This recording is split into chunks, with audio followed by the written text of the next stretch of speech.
Og den hopper i vandet.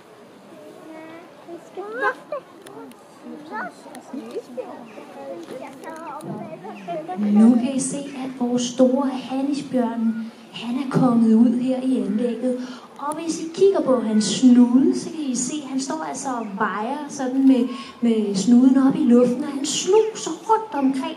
Og det er jo fordi, vi lige har haft cirka 100 gæster herinde, som der er gået rundt og set anlægget. Og man kan altså godt se på vores store handisbjørn, han snuser altså godt til sig, fordi han kan godt lugte, at der har været en masse gæster herinde i anlægget.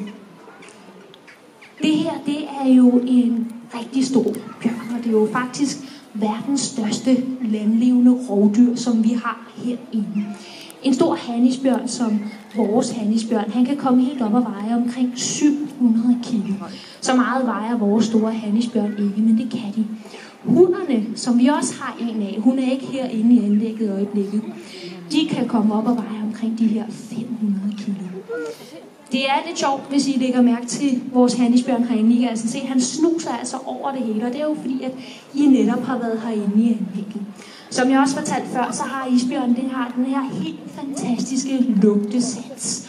Og for jer, som der ikke hørte det, så er det jo sådan, at isbjørnen, den kan altså lugte et byttedyr på 30 km afstand op i Arktis.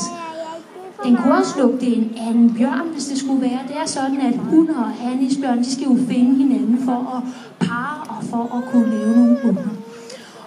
Og der er jo store afstande, når man er oppe i det høje nord. Så derfor så er det jo en fordel, at handisbjørnen, han kan lugte en hundisbjørn, hvis hun er 30 km væk. Bjørnene skal jo også have noget mad, og det bruger de jo også lugtesansen til. Og nogle af de dyr, som bjørnene de foretrækker at spise, det er jo sæler. Og sæler, de gemmer deres unger i nogle huler nede under isen. Og så skal man jo kunne lugte sig frem til de her små bitte sælunger. Og de ligger ofte op til 3 meter nede i isen. Så derfor så skal sådan en handisbjørn eller hundisbjørn, de skal altså også kunne bruge deres lugtesans til at sniffe sig, kan man sige, eller lugte sig frem til sådan en sæl, som der ligger nede under isen, 3 meter nede. Og så kan han altså banke hul i isen, og så kan han altså få fat i en lille sælunge, som der ligger dernede. Nu kan I se, det kan være, at vores handisbjørn, han efterhånden, så har han fået lugtet hele området af. Han har simpelthen lugtet til de her 100 mennesker, som der cirka har været herinde i anlægget.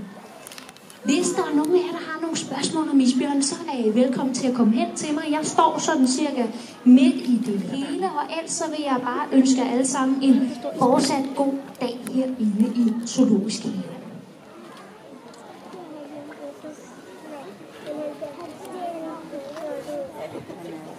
Altså, har du lyst til at klappe?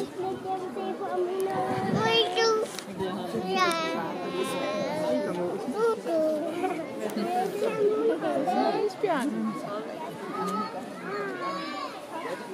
Jeg er sikker, at jeg slet en gang.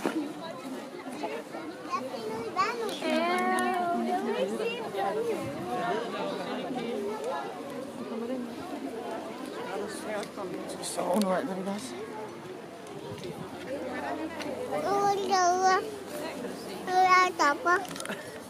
Albert, Albert, hvor er isbjørnen henne?